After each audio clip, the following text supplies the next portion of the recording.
हे दोस्तों, आज हम आपको हल्दी घाटी की ऐतिहासिक लड़ाई की कहानी सुनाने जा रहे हैं। एक ऐसा युद्ध जिसकी गूंज भारतीय इतिहास में हमेशा सुनाई देती है। तो चलिए, तैयार हो जाइए और इस महाकाव्य संघर्ष के इतिहास में गोता लगाते हैं। साल था 1576। राजस्थान के बीहड़ इलाकों पर सूरज चमक रहा था। एक ऐसी लड़ाई होने वाली थी जिसे सदियों तक याद रखा जाएगा। योद्धा कोई और नहीं बल्कि मेवाड़ के वीर महाराणा प्रताप और शक्तिशाली मुगल सम्राट अकबर। ये सिर्फ जमीन की लड़ाई नहीं थी, ये सम्मान, टूडेहादी और विरासत के लिए एक भीषण संघर्ष था।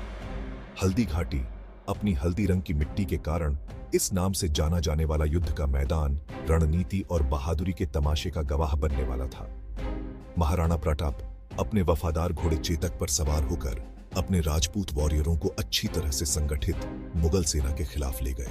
हवा में टेंशन था, प्रतिरोध की भावना और धातुओं की टकराहट से भरा हुआ। संख्या में कम होने के बावजूद प्रताप और उनके सैनिक अदम्य साहस के साथ लड़े। लड़ाई भीषण थी, जिसमें नजदीकी मुकाबले और स्ट्रेटेजिक वाराभ्यास शामिल थे। किंवदंती है कि वफादार घोड़ा चेतक अपने मालिक को बचाने के लिए एक विशाल हाथी के ऊपर से छलांग लगा गया था, जो उनके बीच के गहरे बंधन को दर्शाता है।